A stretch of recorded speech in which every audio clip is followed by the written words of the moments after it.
Saint-Esprit, Esprit de Jésus-Christ de Nazareth, en ce moment précis, je n'ai besoin que de toi. Mes frères et moi avons besoin de toi pour que tu viennes présider ce moment que tu nous donnes gracieusement pour admirer la face de Dieu dans la parole de Dieu. Nous te supplions de rejoindre chacun de nous dans l'intimité de son cœur. Nous désirons être introduits, chacun à son niveau. Nous désirons être introduits dans la communion avec toi.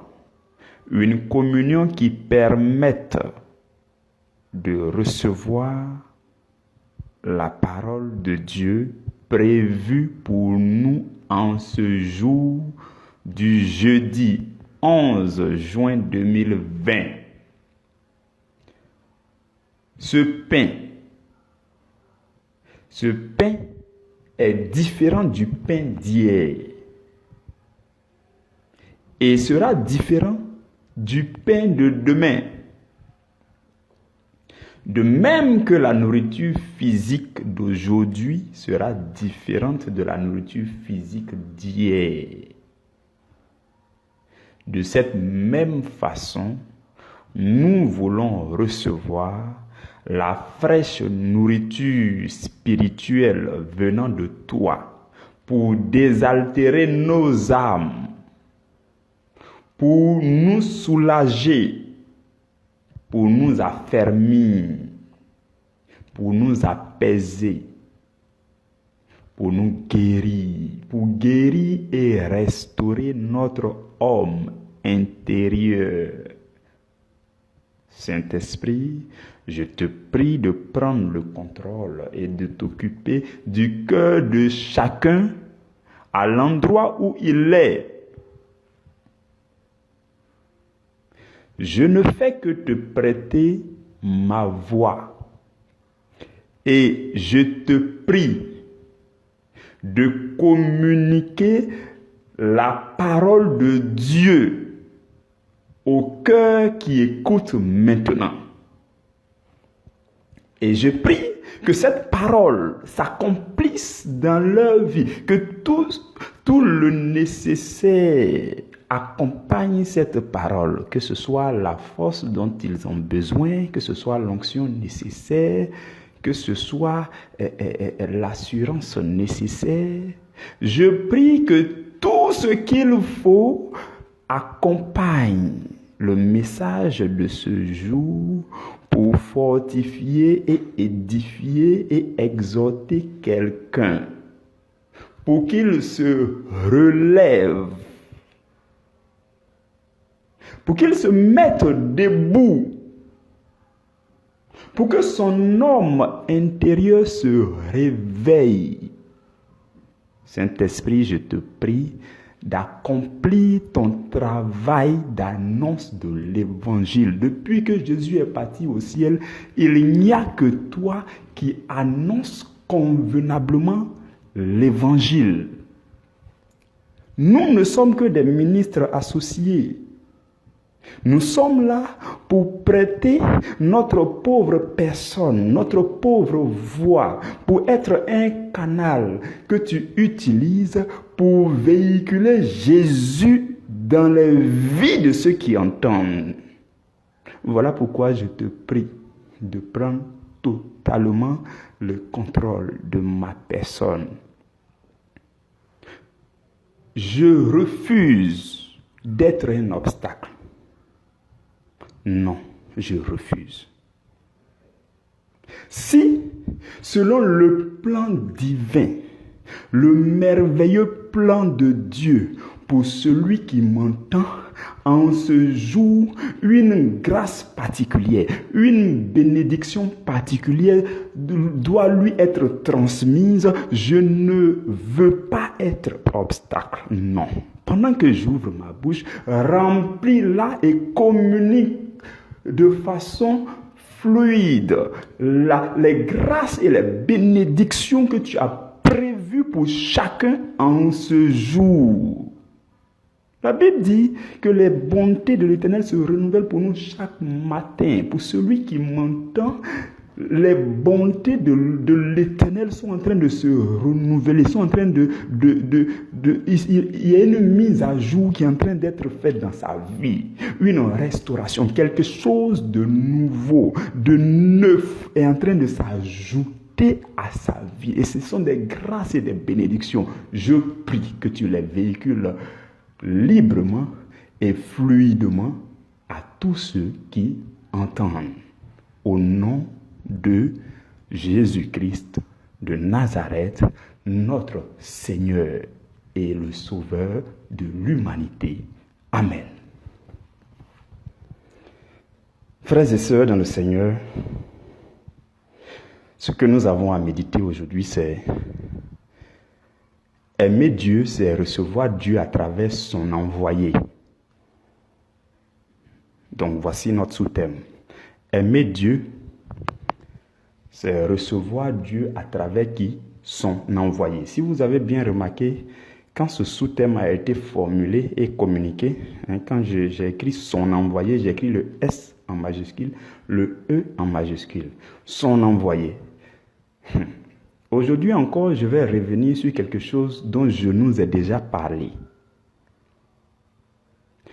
Depuis le Nouveau Testament, Dieu a envoyé une seule personne sur la terre.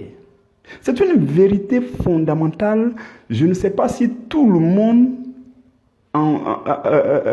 est d'accord là-dessus, si tout le monde en a eu la révélation. Je ne sais pas.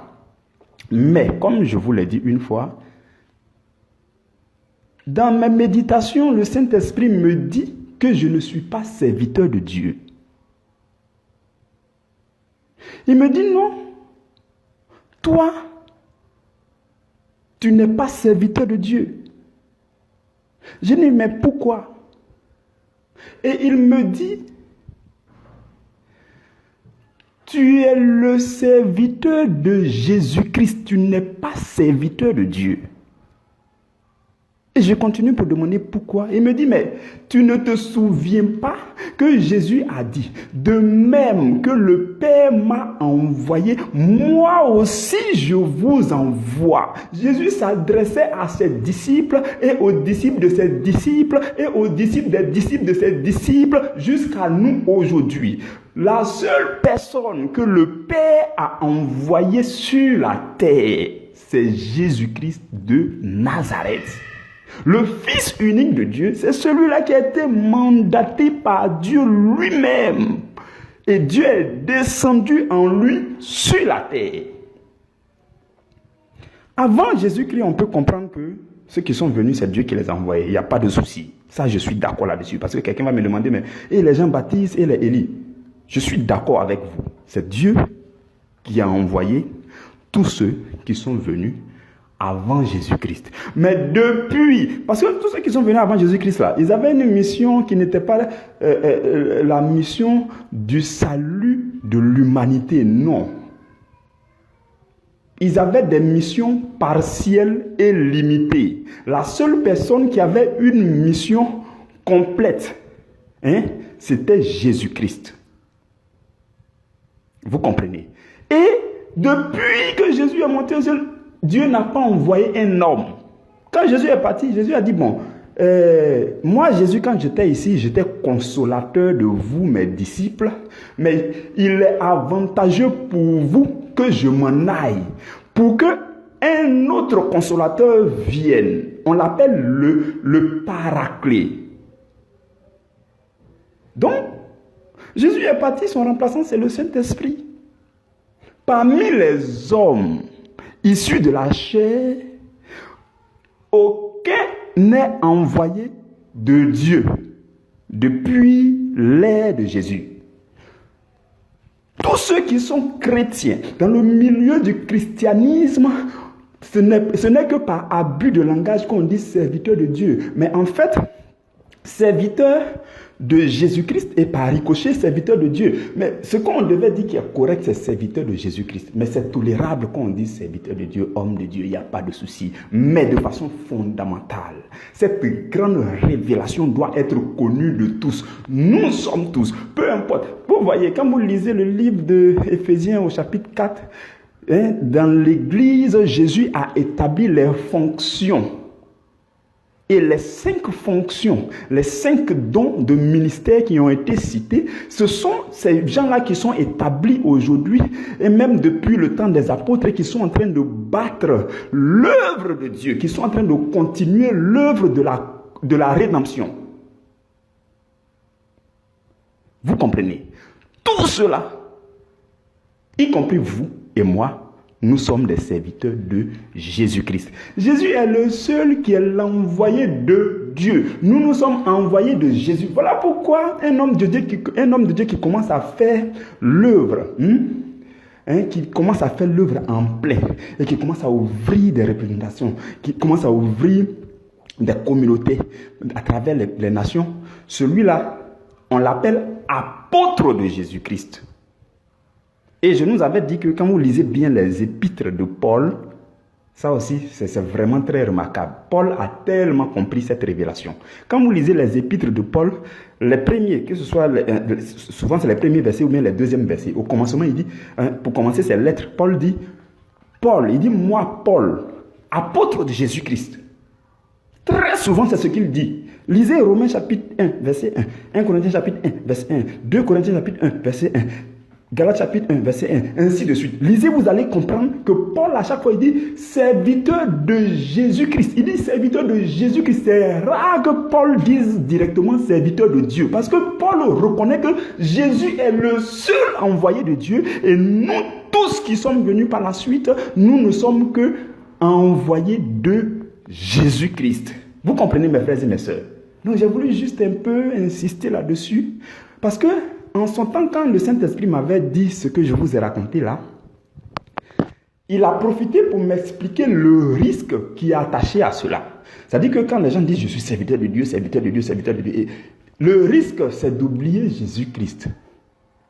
Je vous explique. Permettez-moi de prendre un peu de temps pour vous expliquer parce que c'est très capital.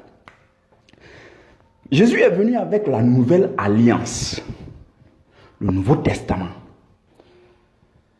qui est venu améliorer la nouvelle alliance que Dieu avait avec le peuple d'Israël. Et la nouvelle alliance s'étend sur toutes les nations du monde. La bonne nouvelle de l'évangile est destinée à accorder le salut à toutes les nations jusqu'aux extrémités de la terre. Vous comprenez? Ok. En principe, vous et moi, on doit être plus spécialistes du Nouveau Testament que de l'Ancien Testament. Observez très bien les choses de très près et vous allez voir que le chrétien étant disciple de Jésus doit être beaucoup plus spécialiste. Il doit se plonger davantage dans le Nouveau Testament. Il doit connaître beaucoup plus le Nouveau Testament par rapport à l'Ancien Testament. C'est ce qui est normal parce que nous sommes dans la nouvelle alliance. Et le danger, c'est que si vous vous attachez trop à l'Ancien Testament, ce que je suis en train de vous dire là, dans la pratique, vous allez comprendre le risque. Si vous vous attachez trop à l'Ancien Testament, que vous lisez beaucoup l'Ancien Testament, vous connaissez beaucoup l'Ancien Testament, je vous dis en même temps, l'Ancien Testament est très riche. Je ne suis pas en train de vous dire de laisser l'Ancien Testament de côté. Ce que je suis en train de vous dire seulement, comprenez ça. C'est simple ce que je veux dire. Ce que je veux dire, c'est que nous devons être plus plongés dans le Nouveau Testament que dans l'Ancien Testament. C'est-à-dire qu'à un degré de différence, il faut connaître davantage le Nouveau Testament par rapport à l'Ancien Testament. C'est ce que je dis. Je ne dis pas qu'il faut laisser l'Ancien Testament. Parce que souvent, quand on prêche là, les uns et les autres peuvent comprendre d'une certaine manière. Vous comprenez? Donc, ce que je dis, C'est que quand quelqu'un, un serviteur de Jésus-Christ, est attaché davantage, est plongé davantage dans l'Ancien Testament, jusqu'à il n'est plongé que dans l'Ancien Testament, le risque qui s'ensuit, c'est ce que Paul a prophétisé quand il dit que dans les derniers temps, il va y avoir des faux Christ.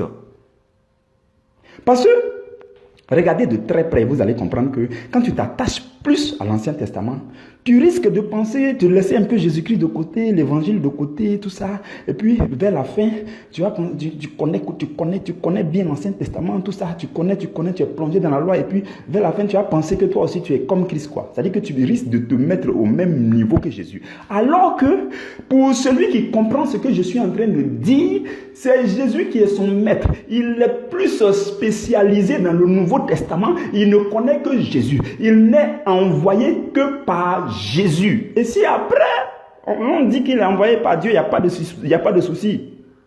Parce que Jésus a dit, de même que le Père m'a envoyé, moi aussi je vous envoie. Donc, c'est comme ça. Le risque, c'est de penser qu'on est au même niveau. Si vous voyez aujourd'hui des gens qui disent non, eux aussi sont Christ, et puis mettre Jésus de côté. Quand vous regardez très bien dans leur vie, ils ont commencé d'abord en tant que chrétien, petit à petit.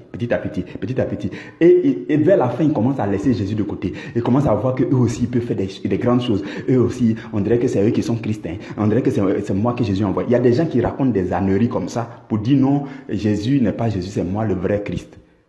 C'est comme ça que les choses commencent. Et le Saint-Esprit m'a dit, pour éviter tout cela dans ta vie, mon ami, tu n'es pas serviteur de Dieu, tu es serviteur de Jésus. Parce que Jésus, si tu considères ça comme ça, tu n'as aucun souci. Tout ce que tu fais, Jésus. Tout ce que tu fais, Jésus. Moi, c'est Jésus. Moi, celui que je vois d'abord, c'est Jésus.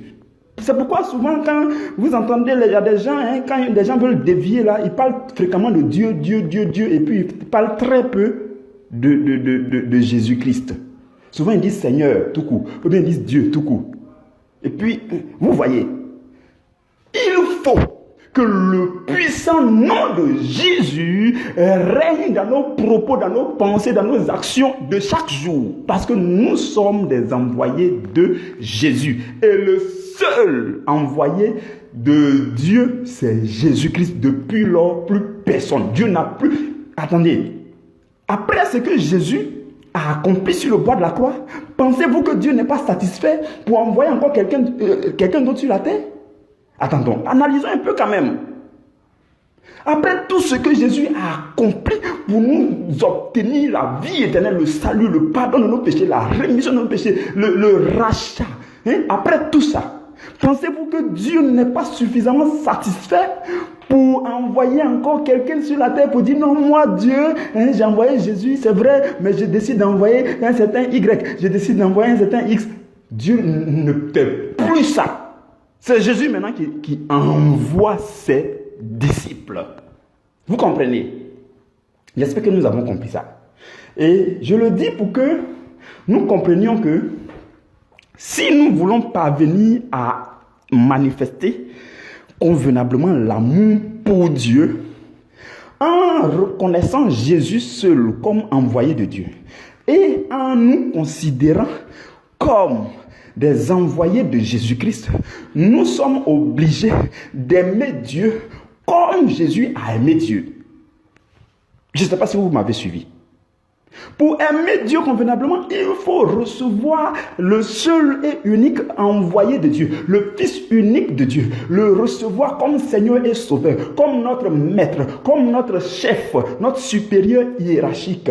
Et alors, il va nous indiquer comment mieux manifester l'amour pour Dieu. Parce que c'est Jésus seul qui a réussi à aimer Dieu parfaitement. Et si, durant ce mois de juin, là, nous sommes en train d'étudier comment manifester l'amour pour Dieu, si nous ne recevons pas Jésus comme l'envoyé unique de Dieu, comme celui-là qui est notre maître direct, si nous ne le recevons pas, nous ne pouvons pas, nulle part ailleurs vous n'allez partir apprendre comment manifester l'amour pour Dieu. Aucun autre ne peut vous enseigner ça si ce n'est Jésus. Donc, si vous recevez pleinement Jésus, Jésus va vous communiquer comment manifester l'amour pour Dieu.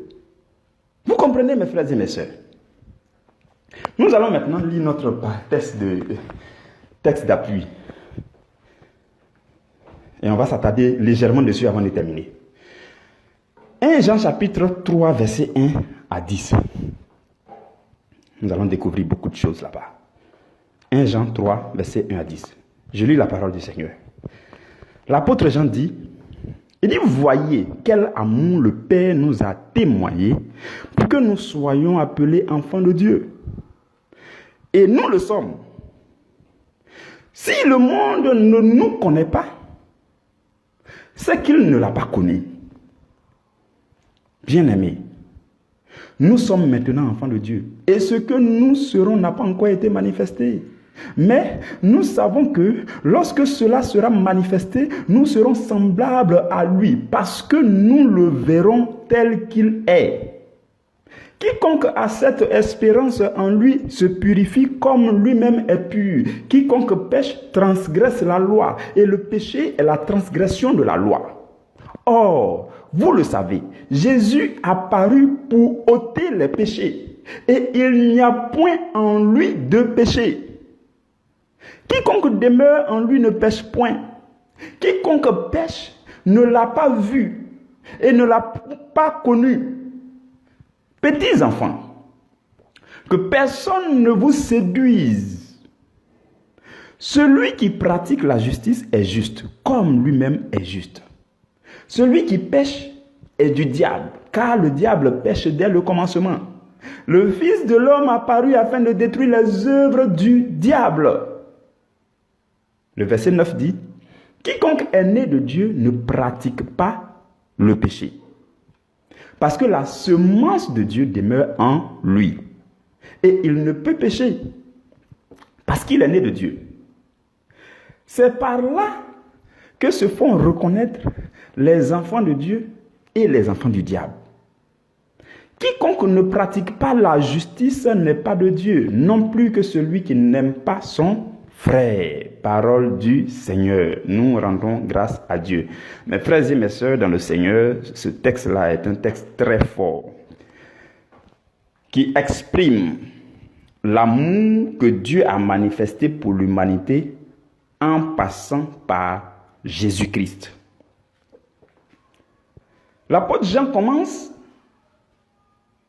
ce 3e chapitre-là par dire que vous et moi observons un peu, analysons un peu et nous découvrirons combien de fois Dieu a témoigné son amour à notre égard. Et quand vous lisez Jean chapitre 3 au verset 16, la Bible dit, Dieu a tant aimé le monde qu'il a fait quoi? Il a donné son Fils unique. Et l'apôtre Jean dit, voyez quel amour le Père a manifesté. Pour que nous soyons appelés quoi? Enfants de Dieu. Pour que vous et moi nous soyons appelés enfants de Dieu, il a fallu que Dieu envoie Jésus-Christ. Il sacrifie Jésus-Christ par amour pour nous. Donc, vous allez comprendre qu'avant Jésus-Christ, personne n'était enfant de Dieu. Nous étions tous, ils étaient tous des créatures de Dieu.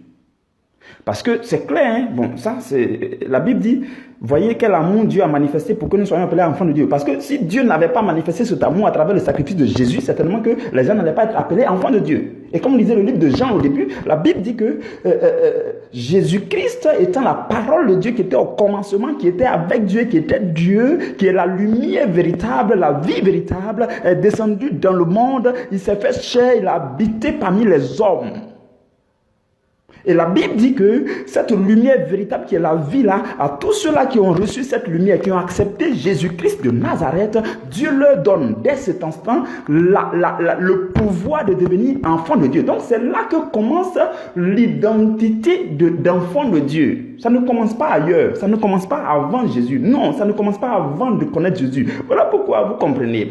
Dieu, dans la famille de Dieu, c'est ceux-là qui ont accepté Jésus qu'on peut appeler enfant de Dieu, fils de Dieu, fille de Dieu. Voilà pourquoi, quand tout le monde pense que tout le monde est enfant de Dieu, bon, lisons un peu juste la Bible et nous allons comprendre. Pour devenir enfant de Dieu, il faut accepter Jésus. Parce que Dieu a envoyé Jésus par amour. Dieu a envoyé une seule personne. Quand Dieu a tant aimé le monde, il n'a pas envoyé le roi David. Quand Dieu a tant aimé le monde, il n'a pas envoyé Joël, il n'a pas envoyé Jérémie. Quand Dieu a tant aimé le monde, il n'a pas envoyé quelqu'un d'autre. Quand Dieu a tant aimé le monde là, la Bible dit dans le livre de Hébreux, tu n'as voulu ni sacrifice, ni holocauste, mais tu m'as formé un corps. Donc Dieu a formé un corps et son Fils unique est descendu sur la terre quand Dieu a tant aimé le monde. C'est celui-là qui est l'envoyé unique de Dieu. C'est celui-là en qui habite pleinement l'amour divin. C'est celui-là qu'il faut recevoir pleinement dans sa vie comme Seigneur et Sauveur, comme unique envoyé de Dieu pour qu'il nous montre comment manifester l'amour véritable pour Dieu. Donc si nous voulons aimer Dieu, cela passe par recevoir dans notre vie Jésus-Christ, l'époux, Jésus-Christ, le Fils unique, Jésus-Christ, le seul envoyé de Dieu. Vous comprenez, mes frères et mes sœurs? Le texte que nous avons lu est tellement riche, tellement long et tellement riche, mais la partie qui nous intéresse, c'est ce que je suis en train de développer. Jésus-Christ est le seul que Dieu a envoyé par amour. Et la Bible dit que Jésus n'a point péché.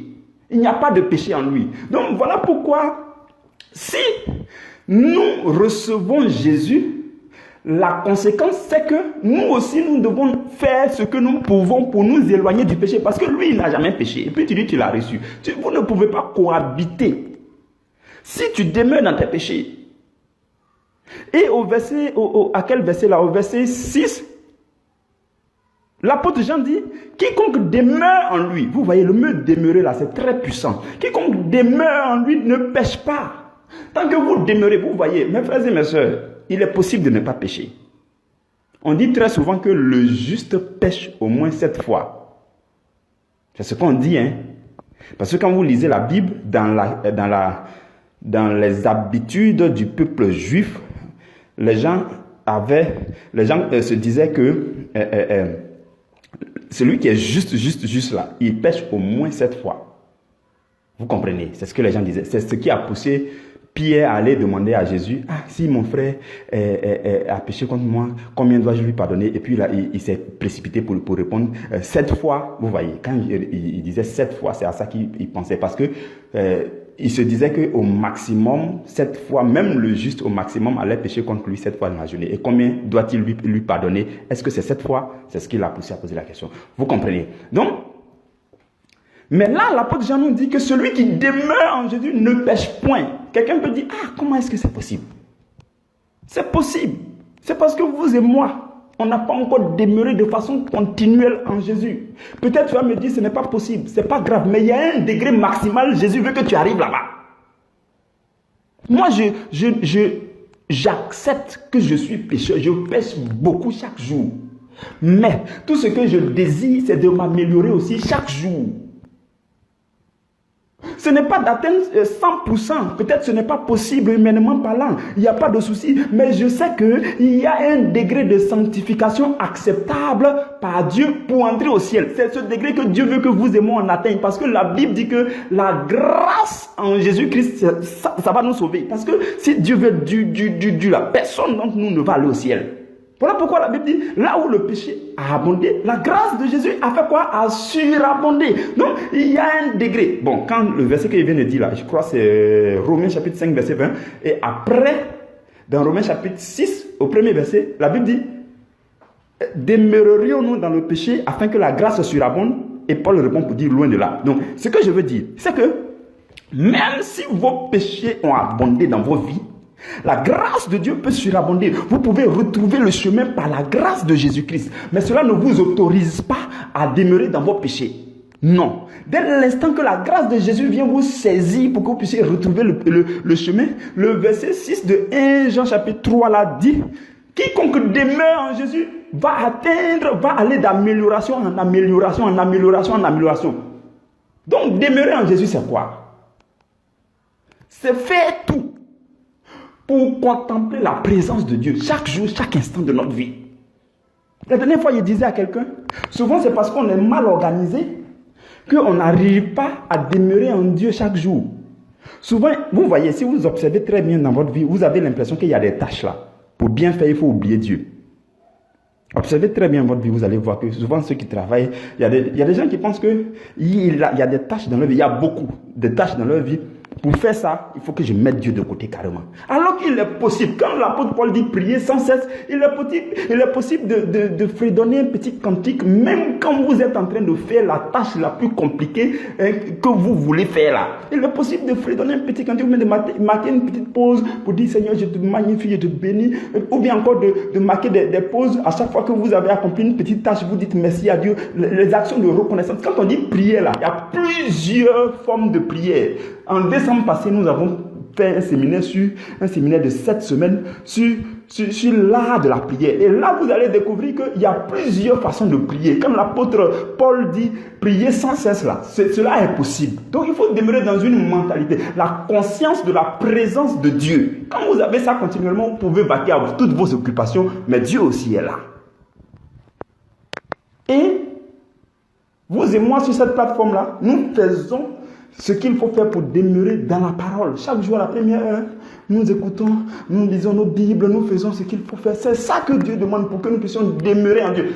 Jésus que Dieu a envoyé, le seul envoyé de Dieu, notre manière de le recevoir, pour qu'il nous montre comment manifester l'amour pour Dieu. Là.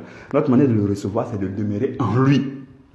De faire ce qu'on peut faire pour demeurer en Jésus. Il est le seul. Si vous et moi, nous voulons aimer Dieu, nous voulons marcher avec Dieu, nous voulons rentrer dans l'intimité de Dieu, nous voulons contempler Dieu, nous voulons profiter de la présence de Dieu, nous voulons recevoir Dieu, nous voulons avoir une qualité de vie maximum sur la terre, il est important que nous puissions reconnaître et recevoir Jésus-Christ de Nazareth comme le seul envoyé de Dieu et nous considérer non pas comme des serviteurs de Dieu directement, non, mais des serviteurs de Jésus-Christ. Parce que Jésus a dit, de la même façon que le Père m'a envoyé, moi seul là, de cette même façon, vous tous, je vous envoie.